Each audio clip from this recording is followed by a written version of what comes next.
Hello guys, আজকে তোমাদের সাথে চলে এসেছি আজকে নিউ একটা নাটকের ভিডিও আপডেট নিয়ে। আজকে আপনাদের সামনে প্রকাশ করেছি বিদ্যা ব্যানার্জি নাটক।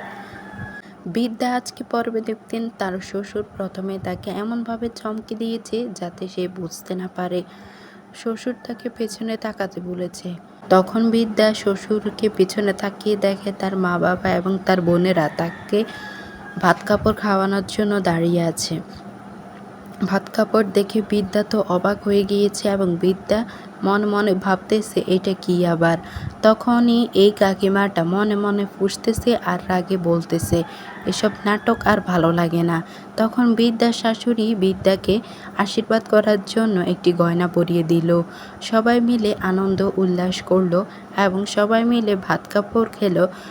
রাজরিত আর বিদ্যা এরা দুজন ভাত কাপড় খেতে খেতেই অনেক তার বোন যুক্তা এসে পড়ল। তার বোন যুক্তা তার বিদ্যাকে তার মা বাবাকে সঠিক নাম পাইয়ে দেওয়ার জন্য মানুষের কাছে যেতে লাগলো। তখনই পরিবারে আনন্দ খুশি মেতে বাড়িতে নাচ গান উল্লাস আর সব কিছুই হচ্ছিল। সবাই মিলে আনন্দে মেতে উঠছিল। আজকে এই ভিডিওর পর্বটা খুবই ইন্টারেস্টিং এবং ফানি ভিডিও ছিল। বিদ্যার পালিত মা তাকে ভাত কাপড় খাওয়ালো এবং শাশুড়ি তাকে গহনা দিলে উপহার দিল। শাশুড়ি তার সাথে তখন অনেক মজার মজার গান গাইছিল। তখন বিদ্যাও কেঁদে ফেলেছিল। শাশুড়ি এবং বিদ্যা দুজনেই খুবই মজা করেছিল আজকে।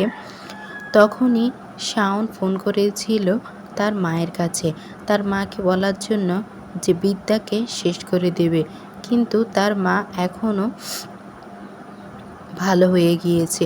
আসলে কি পুরোপুরি ভালো হতে পেরেছে বিদ্যার পালিত মা? আপনারা অবশ্যই কমেন্টে জানাবেন বিদ্যার মাকে আসলে ভালো হতে পেরেছে নাকি উনি নাটক করছে। তখনই আগামী পর্বে দেখতে পারবেন যে বিদ্যার বোন যুক্তা তার বাবা মাকে পাইয়ে দেওয়ার জন্য তাকে এক জায়গায় যেতে বলেছে। তখন বিদ্যা বলে কোথায় আর কেন?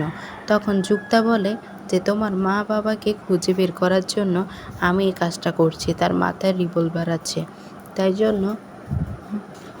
জন্য বিদ্যাকে যেতে বলে। বিদ্যা বলে কোথায়? তার মা বাবাকে পাইয়ে দেওয়ার জন্য। সে বলে আচ্ছা ঠিক আছে, আমি অবশ্যই আসবো। আজকে এই পর্যন্ত ভিডিওতে সবাই ভালো থাকবেন, সুস্থ থাকবেন।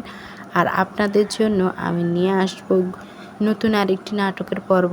সবাই সাবস্ক্রাইব করবেন।